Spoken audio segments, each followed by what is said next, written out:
ఒక అందమైన ఆకుపచ్చ అరణ్యంలో ఎత్తైన చెట్లు ఆకాశాన్ని తాకుతున్నాయి. పెట్టెలు పాడుతూ, తిట్టిపుట్టీలు అల్లుకుంటూ, పూలు స్మైల్ చేస్తున్నాయి.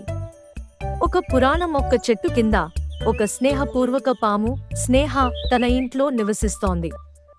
ఆమె భయంకరంగా ఉండదు, చాలా మృదువుగా, ఆడదనం మరియు ప్రేమతో అందరికీ ఇష్టమైనది. స్నేహ యొక్క చర్మం సూర్యరశ్మిలో మెరుస్తోంది, అది చిన్న రత్నాల్లా ప్రకాశిస్తుంది. ఆమె మృదువైన పొద్దు మరియు చల్లని మట్టిపై పరీక్షణ చేయడం ఇష్టపడింది. ఇతర జంతువులు ఆమె అందాన్ని మరియు మృదులమైన చిరునవ్వును అభినందించాయి. స్నేహ నమ్ముతుంది, మృదువైన హృదయం నిజమైన అందాన్ని ఇచ్చేలా ఉంటుంది. ఒక రోజు ఒక చిన్న మేకెండు మింకు అరణ్యంను తప్పిపోయింది. ఆమె ఒక గులాబీ కింద భయంగా ఊపిరిపడుతూ ఉండింది. స్నేహ సున్నితంగా జవాబు ఇచ్చింది, మీరు బాగున్నారా చిన్నవాడా? మింకు ఆమె సహజత్వం చూస్తూ ఆశ్చర్యపోయింది. స్నేహ మింకుని తిరిగి తన గుంటకి తీసుకువెళ్ళింది. మార్గంలో ఆమె అరణ్యపు కథలను చెప్పింది. మింకు స్నేహతో బాగానే ఉంటూ ఆనందంగా ఉన్నది. వారి మధ్య ఒక మధురమైన స్నేహం మొదలయ్యింది. ఆ సాయంత్రం జంతువులు నదీ కలుసుకున్నాయి. వారు స్నేహ యొక్క దైగుణాలను గురించి చర్చించాయన.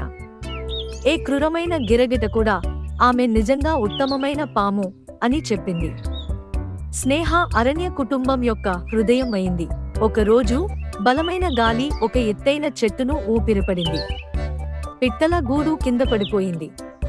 స్నేహ అంగారంగా చెట్టుపై నడిచి గూడు కొంత సమర్థంగా నిలుపుకుంది. ఆమె పిల్లలను సురక్షితంగా ఉంచింది. వాన మౌలికంగా వెళ్లిపోయినప్పటికీ తల్లి పిట్ట స్నేహాకి కొంత మధురమైన బేరీలు తీసుకురావడం జరిగింది. ఈ చిన్న పిల్లలను మీరు రక్షించేందుకు ధన్యవాదాలు అని ఆమె అన్నారు. స్నేహ ఒక చిరునవ్వుతో, ఇతరుల సహాయం చేయడం నాకు ఆనందం అని చెప్పింది. ప్రతి జంతువు స్నేహ యొక్క స్వచ్ఛమైన మనస్సుకు అభినందనలు తెలిపింది. మింకు మరియు స్నేహ ఒక రోజును స్వచ్ఛమైన నదిని సందర్శించేందుకు నిర్ణయించుకున్నారు.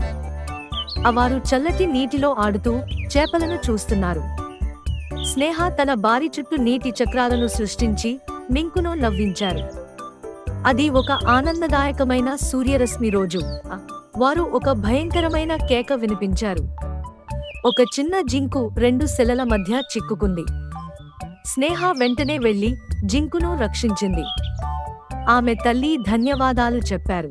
స్నేహ తన పొడవైన శరీరంతో శిలలను సజీవంగా తీయగలిగింది. చిన్న జింకు వెలుపల వచ్చింది, సురక్షితంగా మరియు ఆనందంగా. ధన్యవాదాలు స్నేహ, మీరు నా వీరుడు, జింకు చెప్పింది. ప్రతి జంతువు స్నేహ యొక్క ధైర్యాన్ని అభినందించింది. జంతువులు స్నేహాకి ఒక అనుకోకుండా పిక్నిక్ ప్లాన్ చేశారు. ఆమెకు పండ్లు, పళ్ళ పూసలు మరియు పువ్వుల ముక్కలు ఇచ్చారు. అందరూ స్నేహ చుట్టూ పాటలు పాడారు, నాట్యాలు చేశారు.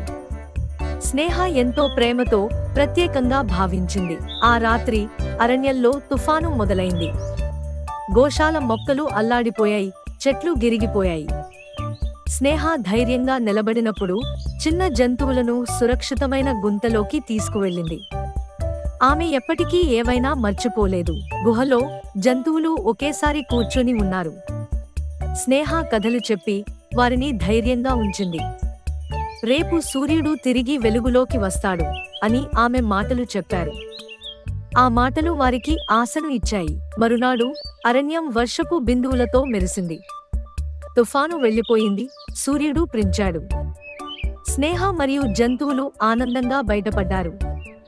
అందరూ స్నేహంతో పాటలు పాడుతూ స్నేహం మరియు ధైర్యం యొక్క చారిత్రక స్మారకం పాడారు. మింకు స్నేహ యొక్క పుట్టినరోజును గుర్తించగా ఆమెను ఆశ్చర్యపరిచేలా జంతువులు ప్రత్యేకమైన ప్రయత్నం చేశారు. అందరూ ఒక హృదయాకార పువ్వుల రాలికెక్కించి చుట్టూ ధ్వనులను ప్రారంభించారు. అందరూ ఒక చోట చేరారు. హ్యాపీ బర్త్డే స్నేహ అన్నట్లు జంతువులు ప్రతిపాదించారు. స్నేహ కంటి కళ్లలో ఆనందంగా మెరుస్తున్నది. నేను ఇలాంటి ప్రేమతో నిండిన స్నేహాన్ని కలిగి ఉంటాను అని ఆమె చెప్పింది. అందరూ హర్షంతో, నాట్యాలతో పండగ జరిపారు. ఒక చింతపాముతో కూడిన టట్టు అరణ్యానికి వచ్చినప్పుడు అతను భయంతో ఉన్నాడు, ఒంటరిగా గమనించాడు. స్నేహ జంటకు దయతో ఆహ్వానించగా తట్టు రక్షణ మరియు స్నేహంతో తటస్థమైన భావనను అనుభవించాడు. స్నేహ అందరికీ ప్రేమ మరియు సహాయాలను గురించి బోధించింది. మనం ఎలా చూడగలిగినా మన హృదయాలు ఒకేలా ఉండవచ్చు అని చెప్పింది. అరణ్యం మరింత ప్రేమ, కృప మరియు సంరక్షణతో మారింది. ప్రతి జంతువు మరింత స్నేహం మరియు పంచడం నేర్చుకుంది. జంతువులు ఒక పండుగను పయించారు, పాటలు, ఆటలు మరియు రేసులతో. స్నేహ నీటి స్ప్లాష్ రేసులో తన ప్రక్కన పరిగెత్తుతూ విజయం సాధించింది. ప్రతి ఒక్కరూ చిరునవ్వుతో వందనలు చెప్పారు. ఇది ఉత్తమమైన రోజు. స్నేహ, మింకు, టట్టు మరియు ఇతర జంతువులు ఎప్పటికీ స్నేహం కొనసాగించాలని ప్రతిజ్ఞ చేశారు. అలాగే వారు ప్రతి సాయంత్రం ఒక గొప్ప పువ్వుల చెట్టును చేరి కలుస్తారు. అందరి హృదయాలు ప్రేమతో ఎప్పటికీ అనుసంధానమవుతాయి. ఇలా ప్రేమించే పాము ఆనందంగా జీవించింది. Please subscribe to our channel.